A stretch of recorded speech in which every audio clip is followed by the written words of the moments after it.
എന്നെ സന്തോഷിപ്പിക്കാൻ ഒന്നും ചെയ്യണ്ട, എന്നെ വെറുതെ വിട്ടാ മതി. ഞാൻ കുറച്ച് പേര് നസ്രിയുടെ കാര്യം ചോദിച്ചല്ലോ, നസ്രിയുടെ ഈസി ആക്കാൻ ചിരിപ്പിക്കാൻ എന്താ എളുപ്പം, അതുപോലെ തന്നെ വിഷയം നസ്രി എന്ത് ചെയ്താലും ഫാദർ ഭയങ്കര സന്തോഷം വരുന്നത്. നസ്രിയ എന്ത് ചെയ്താലും എനിക്ക് സന്തോഷം. She knows that, you know, she gives me my space and, you know, I mean, it's easy.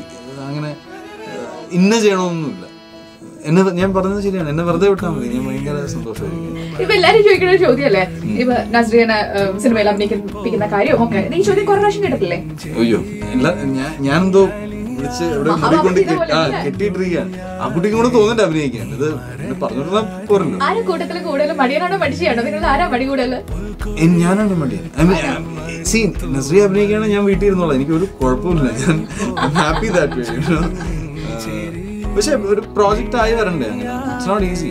Father എത്ര പേരെടുത്ത് പോയിട്ട് പ്രപ്പോസ് ചെയ്തിട്ടുണ്ട്? എനിക്ക് അതൊന്നും ഓർമ്മയില്ല. 10 താഴെയാണ്, 10 കൂടുതലാണോന്ന് പറയാം. ഒരു 5 അറിയില്ല, ഓർമ്മയില്ല. റിജക്ട് ചെയ്തിട്ടുണ്ട്? അതും എനിക്ക് ഓർമ്മയില്ല. ഇല്ല, അതും എനിക്ക് ഓർമ്മയില്ല. ഐ മീൻ ചെയ്തിട്ടുണ്ടോ?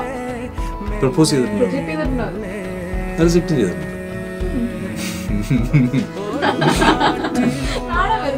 ഇല്ല, റിജക്റ്റും ചെയ്തിട്ടുണ്ട്. പിന്നെ ഇതെല്ലാം അതിന്റെ ഇടയ്ക്ക് സംഭവിക്കുന്ന കാര്യങ്ങളാണ്.